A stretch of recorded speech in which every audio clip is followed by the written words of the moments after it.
नमस्कार। राज्यसभा चुनाव को लेकर उम्मीदवारों का ऐलान हो चुका है। भारतीय जनता पार्टी कांग्रेस कहां किसको अपना उम्मीदवार बनाया है। राज्यसभा चुनाव को लेकर इस बार नए चेहरे सामने आए हैं और ओपिनियन पोल के आधार पर राज्यसभा चुनाव में इस बार किसका पलड़ा भारी नजर आ रहा है।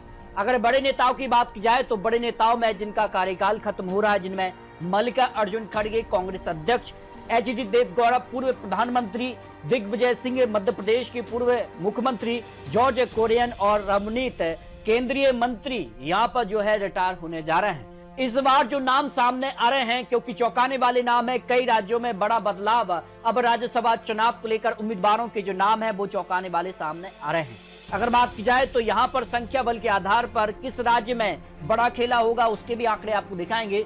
लेकिन बात की जाए पहले उम्मीदवारों की तो 2026 राज्यसभा चुनाव को लेकर भारतीय जनता पार्टी ने अपने उम्मीदवारों की लिस्ट जारी कर दी है। अरुणाचल प्रदेश से भारतीय जनता पार्टी उम्मीदवार राज्यसभा चुनाव के लिए श्री ताई तागत को यहाँ पर अपना उम्मीदवार बनाया है। जबकि गुजरात को लेकर बात की तो गुजरात की सभी चारों सीटों पर भारतीय जनता पार्टी ने अपने उम्मीदवारों का ऐलान कर दिया है। संख्या बल के आधार पर भारतीय जनता पार्टी का ही चारों सीटों पर पलड़ा भारी नजर आया है। और यहां पर बात की जाए जो उम्मीदवारों की लिस्ट, इसमें श्री राजू भाई शुक्ला, श्री मुकेश भाई राठवा, श्री मानसिंह परमार, श्री जितेंद्र, यहाँ पर मेघजी भाई कंजरिया को अपना उम्मीदवार गुजरात से भारतीय जनता पार्टी ने बनाया है। मध्य प्रदेश से भी बात की जाए तो मध्य प्रदेश में फिलहाल भारतीय जनता पार्टी 2 सीट हासिल कर रही है और दोनों सीटों पर अपने उम्मीदवारों का ऐलान कर दिया है। हालांकि कई जो यहाँ पर चर्चाओं का विषय था कि कैलाश विजयवर्गीय या फिर बात की जाए तो यहाँ पर जिस कार से यहाँ पर बात की जाए तो कई और नामों पर मंथन था। लेकिन बात की जाए जिन नाम पर मोहर लगी उनमें श्री तरुण यहाँ पर जुग, श्री रजनीश यहाँ पर अग्रवाल भारतीय जनता पार्टी के मध्य प्रदेश राज्यसभा उम्मीदवार होंगे।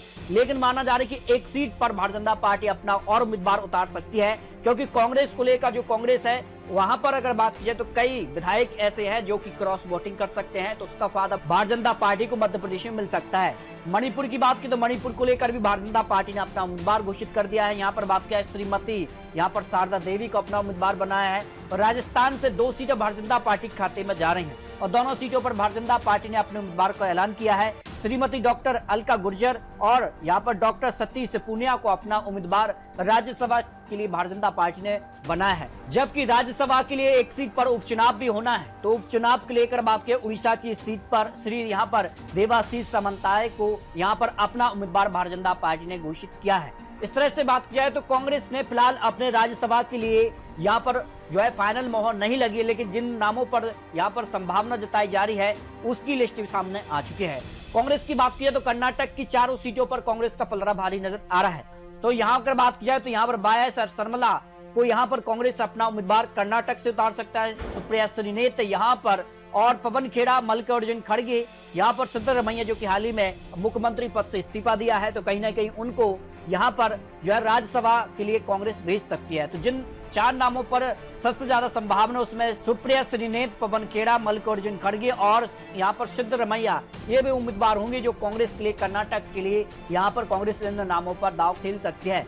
मध्य प्रदेश की बात की तो मध्य प्रदेश से 2 नामों पर कांग्रेस में भी मंथन है, मीनाक्षी नटराजन और कमलनाथ। लेकिन माना जा रहा है कि कुछ और नाम, क्या पूर्व मुख्यमंत्री दिग्विजय सिंह का नाम भी आ रहा है कि हैट्रिक हो सकती है। इससे पहले 2 बार के वो राज्यसभा सदस्य रह चुके हैं। जबकि राजस्थान से नीरज डांगी फिर से यहाँ पर रिपीट हो सकते हैं राज्यसभा के लिए। जो यहाँ पर लिस्ट सामने आ रही है, तमिलनाडु से प्रवीण चक्रवर्ती को यहाँ पर कांग्रेस उम्मीदवार अपना राज्यसभा के लिए घोषित कर सकती है। इस तरह से बात किया तो जिन सीटों पर राज्यसभा चुनाव होना है इसमें अगर बात 10 राज्यों की 24 सीटें और यहाँ पर बात की जा रही 3 सीटों पर उपचुनाव यहाँ पर राज्यसभा के लिए, तो 27 सीटों पर राज्यसभा चुनाव और बिहार में 9 सीटों पर एमएलसी चुनाव भी होने हैं और 1 सीट पर एमएलसी उपचुनाव और कर्नाटक की 7 एमएलसी सीटों पर भी चुनाव होने हैं। इस तरह से ये चुनाव को लेकर पूरा गणित सामने आ रहा है। लेकिन कई सीटें ऐसी हैं जहां पैच फंसा हुआ है राज्यसभा चुनाव के लिए, जिसमें बात की जाए झारखंड, मध्य प्रदेश, इसके अलावा बात कीजिए तो कई और सीटें हैं जहां पर सीधे तौर पर बड़ा उलटफेर हो सकता है।